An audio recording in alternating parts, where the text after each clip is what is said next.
Who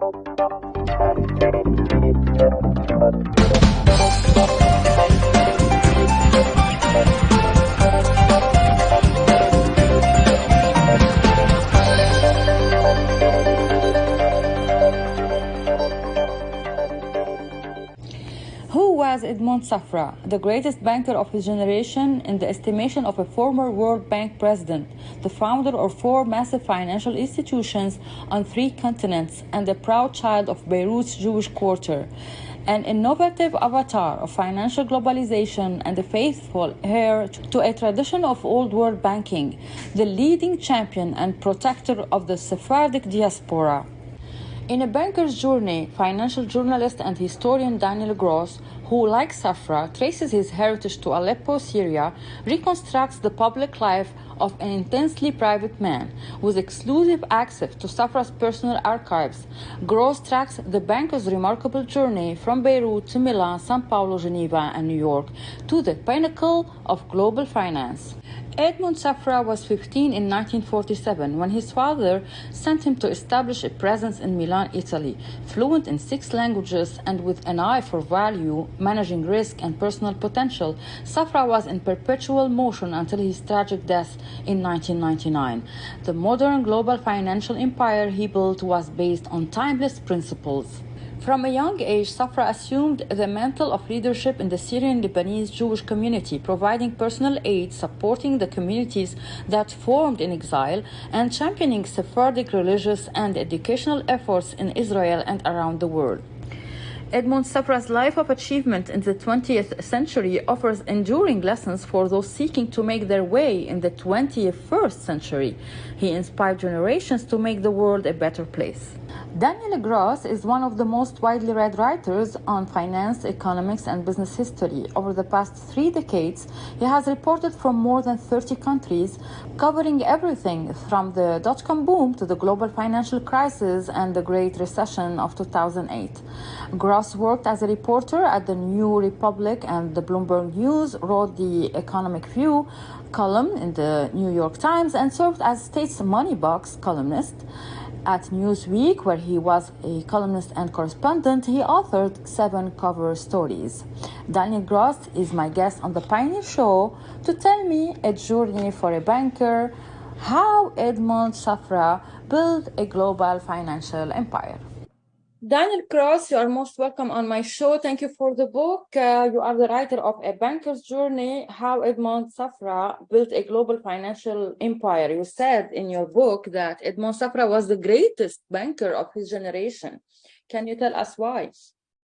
Sure, very briefly. Edmond Safra was born in Beirut in 1932 from a family of sort of small bankers. His father sent him to Milan at the age of 15 in 1947. He started a bank in Switzerland in 1959 that grew to be a very large private bank.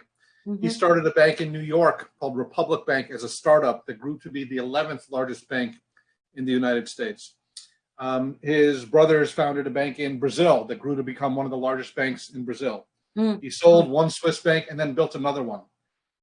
So this became this very large global banking empire that he created essentially as a startup that had remarkable financial performance. They almost never had a bad loan. You remember, this is an era when we had bank bailouts and bank failures. He almost never had a credit loss. His shareholders made a huge amount of money. He continued to own his father's bank in Beirut, Banque Credit Nationale, throughout in his entire lifetime, and operated it through all the civil wars. So he was a very successful, he inherited a very small bank, and he went around the world and created very successful banks that performed a very important function for the world. I need to know the reason that you chose to elaborate his story or his success story in this book. What was the motivation behind this? Well, when I started writing this book, my wife said to me, "You were born to write this book." And why is that? I've spent my career as a financial journalist. I was a columnist for the New York Times and for Newsweek, covering global financialization in this era. That gives me an ability to understand his career. On the personal side, my last name is Gross. My father is a guy from the Bronx in New York, but my mother's family comes from Aleppo and Damascus. We are Syrian Jews, And Edmond Safra in the Syrian Jewish community, even though he was from Lebanon, is a really iconic figure. Everyone knows who he was. He was a big philanthropist. Everybody banked at his banks. And so that combination of those two things, understanding how he made his money, but also why it was important for him to have kibbeh all the time, and his traditions, his customs, the type of person he was, and one thing informed the other. He was the type of banker he was because he was the type of person he was who was brought up in Beirut in a specific time. Yeah, he was a great influencer in the Jewish community. You said he was an adherent to the tradition of old world banking. You said he did help the banking sector in his native country, Lebanon. Can you tell us how? Sure. When I say old world banking, a world where you lent money to people based on a handshake. You lent money to people you knew. You went to the souk, you gave someone credit. If they didn't pay it back, it was bad for their family. That was the world he came from. None of this like dial 1-800, give me a loan, credit cards, that type of old world banking. And it was his job to protect the depositors. If you gave him money, he had to make sure it was there. There were various periods in Lebanon's history. There were bank runs in the 1960s when the entire banking system almost closed down, and he ensured that his depositors were made whole. He was very proud. His father had founded a little financial institution with his own name, Maison Bank Jacob Safra. It turned into Banque de Crédit National in the 1950s. It was number 36 on the list de banque of Lebanon. He was always very proud that it got that official banking license from Lebanon, and he held on to it. He owned that bank, still exists today under different ownership. So throughout all the civil wars, all the occupations, he kept that bank open so the customers and the clients would have their ability to have access to their money. Exactly. I want to go through many questions after reading part of this book, not all of it. You said he has close ties with the Jewish community of Syria and Lebanon. Can you reveal any details about his engagement on this part, helping Jews in these two countries? Sure. So what you have to understand is Jews started leaving Syria in the early 20th century. Like my great-grandparents came to New York in 1920, but there were many there who left in 1948 and afterwards. And they went to Brazil, they went to Argentina, they went to Panama, they went to New York, anywhere they could go. Same thing with Lebanon. Many of them went to Lebanon, and then they had to leave in the 50s, 60s, 70s. Anywhere they were getting together in the New World, they would go to Edmond Safra and say, we need money to build a synagogue, to build a community center.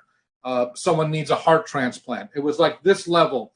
He was the person they went to because he was known, not just that he was wealthy, but that he viewed it as his responsibility to be a leader of the community, wherever that community was. Yeah, you said he's a leading champion and protector of Sephardic diaspora. This is what you mean.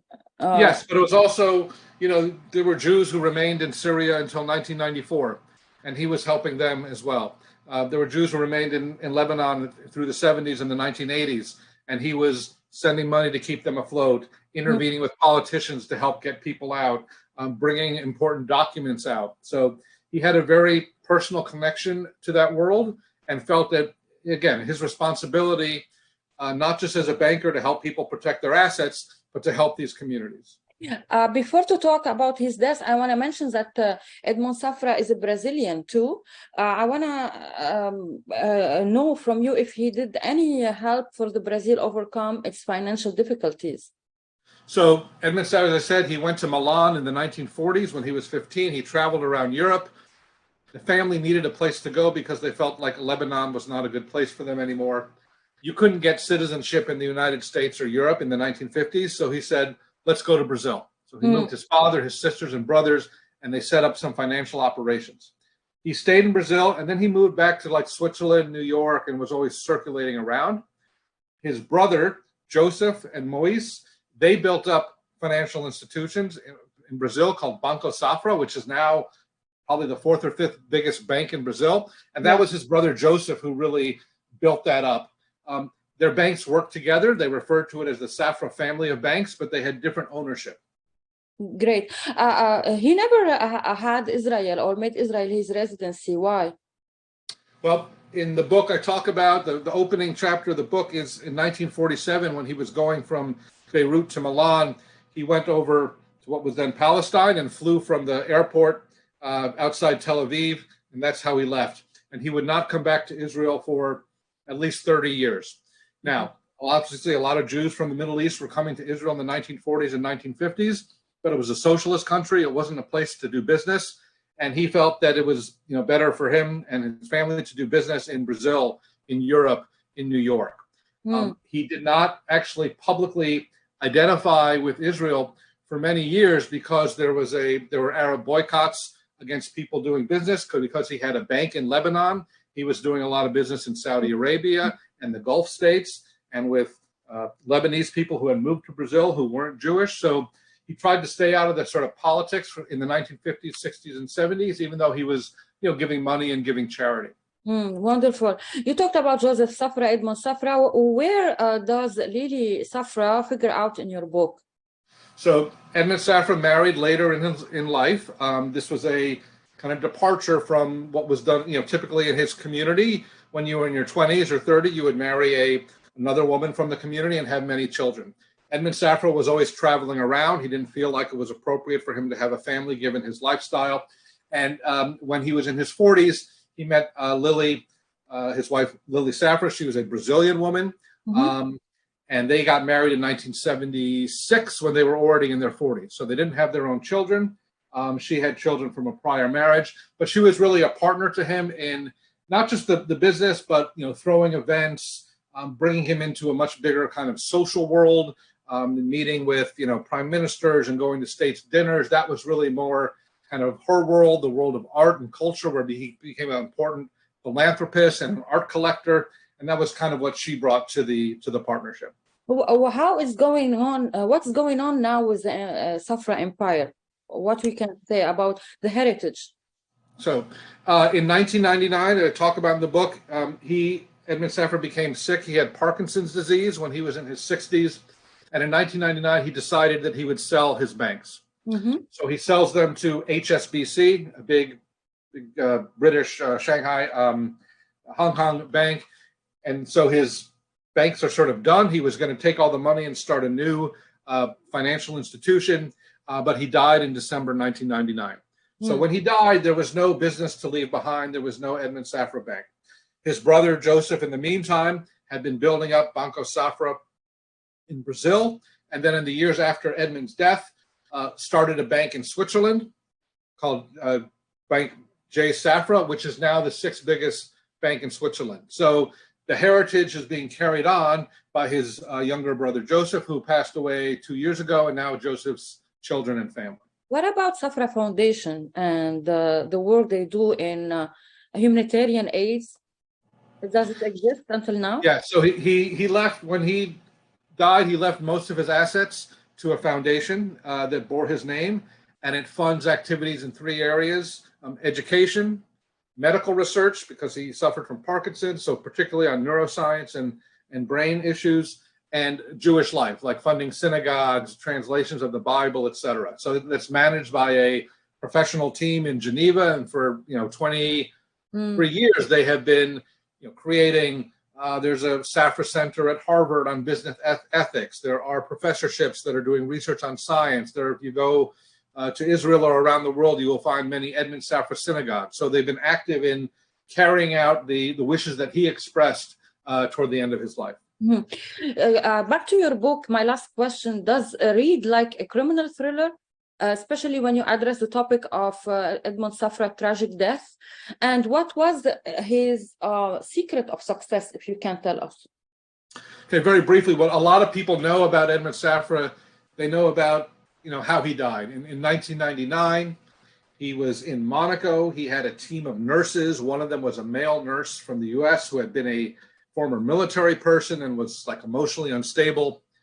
And this guy, he thought he was going to stage an attack on the house to prove how loyal and important he was. And he stabbed himself. He set off a fire in the house to alert the first responders, and then leaves and tells Edmond to go into a closet and wait. bunch of things happen. The police don't get up there very quickly. They don't know how to get into the building. He doesn't come out of the apartment even after they say there's no invaders in the house. And the fire that had spread was circulating the smoke throughout the apartment. And he died of asphyxiation. He suffocated to death. And there were, very public trials. And this man was convicted upon appeal. And that's the story, sort of the sad story of his death. I want to talk about other books, Save the Best for Last. So how Edmond Safra book differ from other publications of yours? So this is the 8th or 9th book I've written. I've written a lot of books about business history, about economic history. I wrote a book about investment bubbles and books about the financial crisis. This is very different in the sense that it's a biography. It's just about one person. It's more personal and intimate in some way because I had access to all his letters and archives going back many years. And also, as I mentioned, growing up, when I was in, with my family and in my community, you would hear stories about Edmond Safra. He was a sort of mythic figure, and to be able to understand what was really going on and what this person's life was like, it was kind of a different level of work that I've done before. I'm gonna take a quote. You said he inspired generation to make the world a better place. In one word, how do you describe Edmond Safra's success story? Not one word, really. You can. One word. Well, I would say a lot of it has to do with faith. That works on a few levels. One is, banking. The word credit. It comes from a Latin word meaning faith or belief. So when I leave money with you in the bank, I have to have faith in you that you will protect it. When you lend money to me, you have to have faith and belief in me that I will pay it back. And that was at the root of his business dealings. And then his faith in sort of his religion and his Judaism, which gave him a set of rules to live by, what you do with the money you make, how you help people, how you treat people, and what your role in the world is. I think that inspired him as well. Daniel Gross, thank you so much for your testimony. It's a must-read book, and congratulations. Thank you very much. Hey, Maria Malouf here. Please click to like and subscribe to Maria Malouf TV YouTube page and catch our hottest interviews and most compelling analysis. You will not get it anywhere else.